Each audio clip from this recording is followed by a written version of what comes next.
Okay, so last अभी तक question number 3 हो चुका है और मैंने आप लोग को अभी सॉल्व करने बोला था क्वेश्चन नंबर 6 ट्राई करने के बोला था।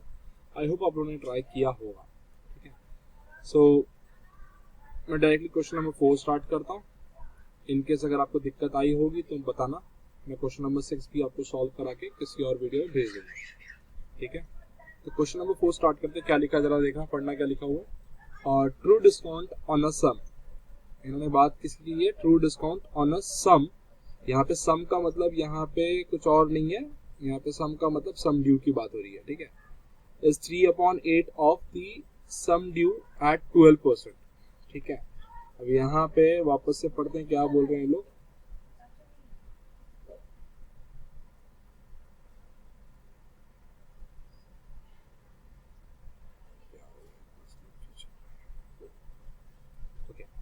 The true discount is 3/8 of sum due. तो इन्होंने एक इक्वेशन बना दिया है कि true discount equal to 3/8 sum due.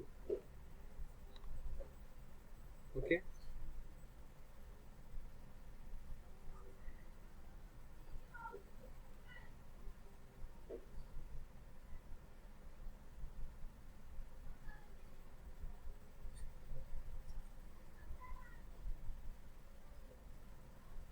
तो ऐसा कुछ बोला हुआ इन लोगों ने। उसके बाद बोला हुआ है कि find the period of the bill. तो इन्होंने एन बेसिकली अपने से फाइंड करने बोला है और इन्होंने सामने से क्या एक चीज इन्फॉर्मेशन दे दिया, वो है रेट ऑफ इंटरेस्ट। ठीक है, तो अगेन सिंपल सा है, कोई डिफिकल्ट नहीं है इसके अंदर।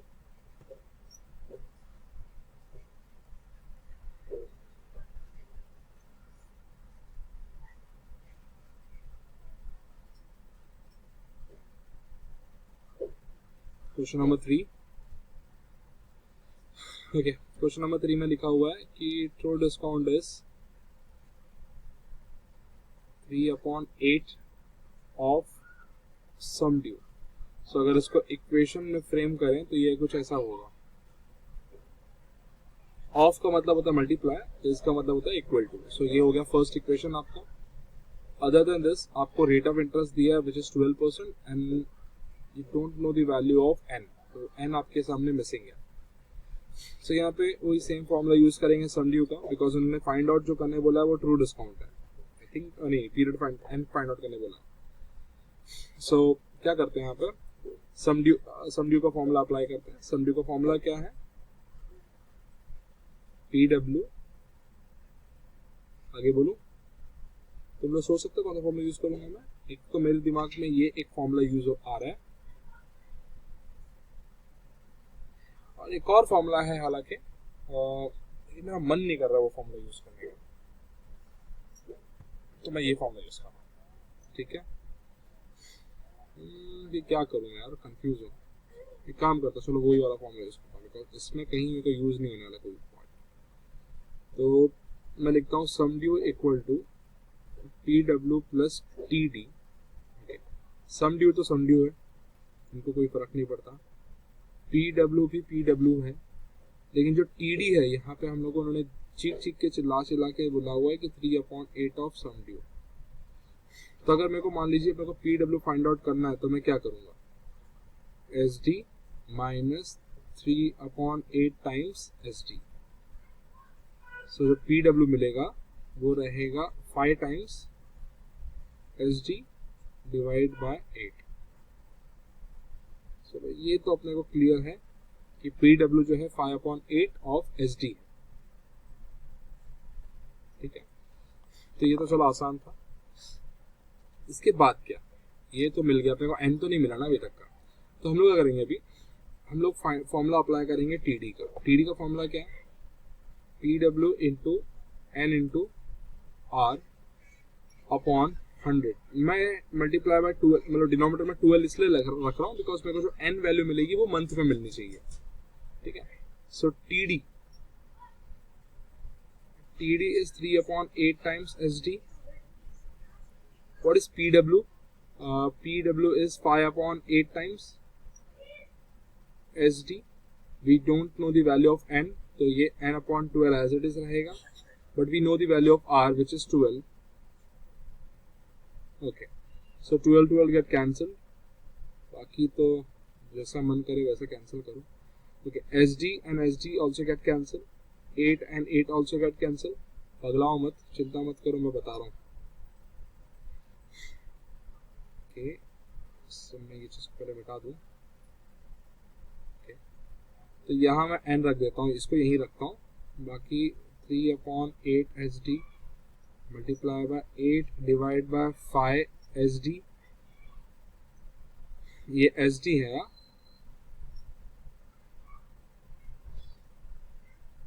मल्टीप्लाई बाय 100, ऊपर 100 आएगा नीचे, बिकॉज नीचे 100 था ना। ओके, मल्टीप्लाई बाय 8 ऑलरेडी है, तो SD और SD कैंसिल हो गया, 8 और 8 भी कैंसिल हो गया, 5 1 5, 20 दैट मीन्स n कितना मिला, 3 multiply by that is 60 month, and 60 month means कितना year, therefore n is equal to 60 divided by 12 which is 5 years। तो n कितना मिला, 5 years मिला। तो ये कुछ था सब, आई होप समझ में आ गया होगा आपको। ये रहा क्वेश्चन नंबर 3, ये क्वेश्चन नंबर 3 है आपका, ठीक है। अब जाते हैं नेक्स्ट क्वेश्चन की ओर। नेक्स्ट क्वेश्चन मैंने 6 तो आपको करने दिया था, तो मैं क्वेश्चन नंबर 7 सॉल्व कर रहा हूँ। सर 5 क्यों नहीं, 5 से मेरे को डर लगता है, मैं कभी सिखाता नहीं 5, तो इसके लिए क्वेश्चन नंबर 7 थ्रू डिस्काउंट। हालांकि ट्राई कर सकते हो, सिंपल क्वेश्चन है, ऐसे एक क्वेश्चन सॉल्व एग्जाम्पल में भी दिया हुआ है, ट्राई करना तो खुद से ट्राई कर लो, नहीं आएगा तो अगेन कमेंट में लिख के भेज देना, मैं सॉल्व करके भेज दूंगा। बट मैं मन नहीं करता वो क्वेश्चन सिखाने का, पता नहीं क्यों, पहले से ही वही आदत है।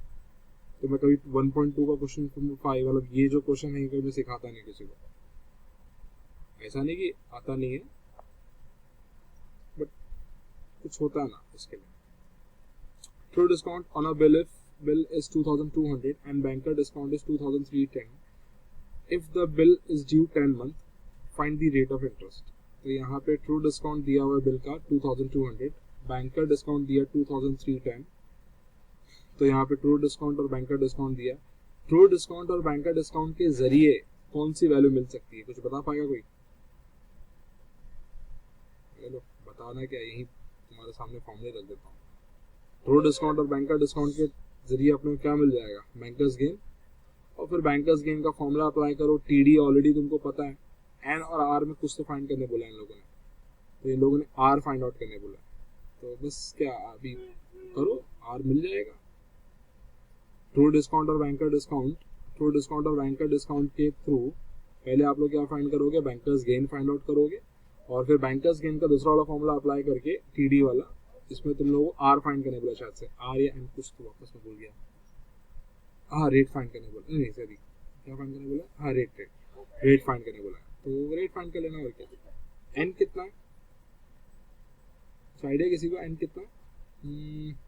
एन तुम्हारा 10 मंथ, 10 को 10 मत लिखना, 10 को 10/12 लिखना, तो मार्क्स मिलेगा, वरना मार्क्स नहीं मिलेगा।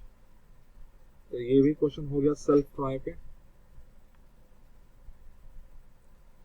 मैं कौन से क्वेश्चंस को मैं सेल्फ पे भेज रहा हूँ, देख लो, self self self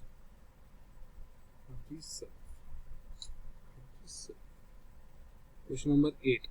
okay, so this question क्या लिखा, bill of 6395 drawn on 19th of Jan 2015 for 8 months was discounted on 28th of Feb at 8% per annum interest. What is the banker discount and what is the cash value of the bill? तो काफ़ी सारी चीज़ें, जैसे कि यहाँ पे सबसे पहला इन्फॉर्मेशन यहाँ पे सम ड्यू का दे दिया, ठीक है, जो बिल ड्रॉ होता है उसी को सम ड्यू कहते हैं। ड्राइंग का डेट दे दिया लोगों ने कि 19th of Jan जो है वो ड्राइंग का डेट है। It has been drawn for 8 month, that is after 8 month is legal due date आएगा इसका, प्लस मतलब एडिंग 3 days मोर, और ये डिस्काउंटिंग हुआ है 28th of Feb। So discounting हुआ है 28th of Feb को, तो जो बैंकर डिस्काउंट है वो डिस्काउंटिंग के बाद लगेगा, ठीक है। सो ये थोड़ा ध्यान रखना है आपको यहाँ पे। तो सबसे पहली चीज़ इन्होंने क्या क्या दे दिया, सम ड्यू दे दिया, ओके, एन दे दिया। अच्छा, बहुत लोग दिमाग लगाएंगे एन सर, एन तो यहाँ पे 8 मंथ होगा, रॉन्ग। एन जो है 8 मंथ नहीं है, 8 नहीं है, तो क्या है वो फाइंड करना पड़ेगा, मतलब number of days upon add करेंगे तब जाके मिलेगा। और जो रेट ऑफ इंटरेस्ट यहाँ पे 8 है, ठीक है। बाकी बैंक का डिस्काउंट और कैश वैल्यू निकालने बोला, बैंक का डिस्काउंट मिल जाएगा तो ऑटोमेटिकली कैश वैल्यू भी मिल जाएगा, बिकॉज कैश वैल्यू का फॉर्मूला पता है कि नहीं।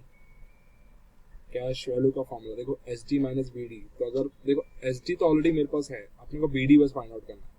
एस डी और बी डी को अगर अपने फाइंड आउट कर लिया तो कैश वैल्यू भी बड़े आसानी से मिल जाएगा, ठीक है। तो फिर स्टार्ट करते हैं, किस चीज़ का वेट है फिर यहाँ पे।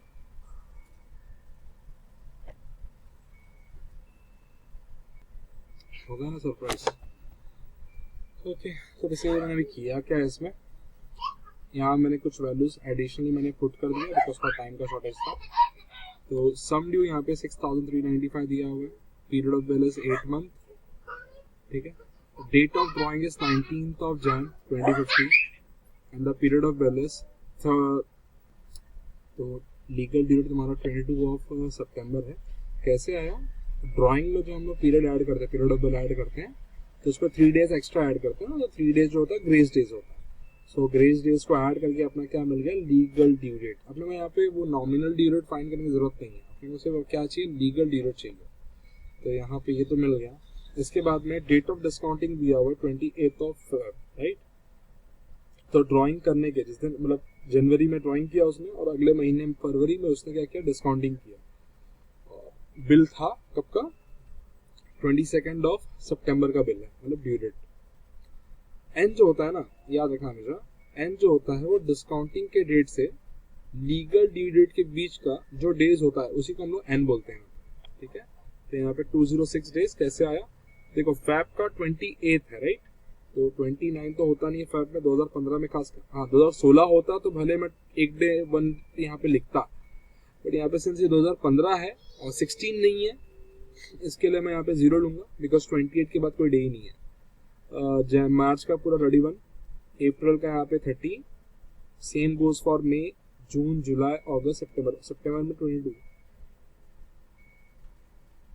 इन सब का टोटल मारोगे 206 डेज आएगा, 206 डेज है, ठीक है। सो अगर वो डेज है तो उसको डिवाइड भी किससे करेंगे, 365 से करेंगे। अगर मान लो वो मंथ होता तो डिवाइड बाय 12 करता मैं, ठीक है। तो बड़ी सिंपल चीज समझ में आ गई आप लोगों को।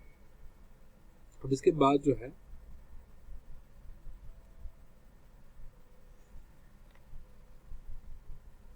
ओके, तो अपने हर चीज तो यहाँ मालूम पड़ी गई है, वैसे बस वैल्यू पुट करने की देरी है। हाँ, इन्होंने और क्या सम ड्यू दिया हुआ है, true discount,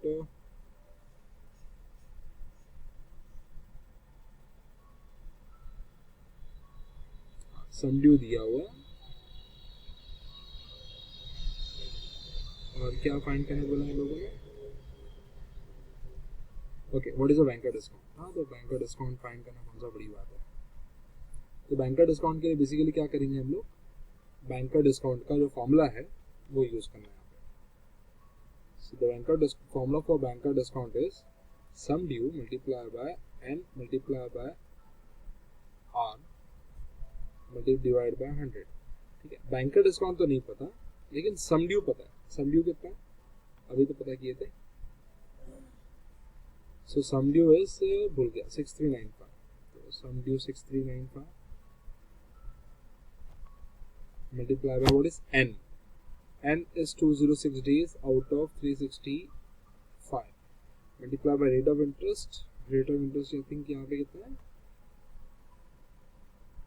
okay, rate of interest दिया है कि नहीं दिया, आई थिंक दिया हुआ है। कितना है रेट ऑफ इंटरेस्ट, 8%। यहाँ पे रेट ऑफ इंटरेस्ट 8% है। इसको कैलकुलेट करना है, और कैलकुलेट करके जो आंसर आता है वो लिखना है वहाँ पे, ठीक है। तो कुछ अच्छा 288 रुपीज आएगा, 0.74। ये बैंक का डिस्काउंट मिल गया। नेक्स्ट वीडियो में देखते हैं आगे का।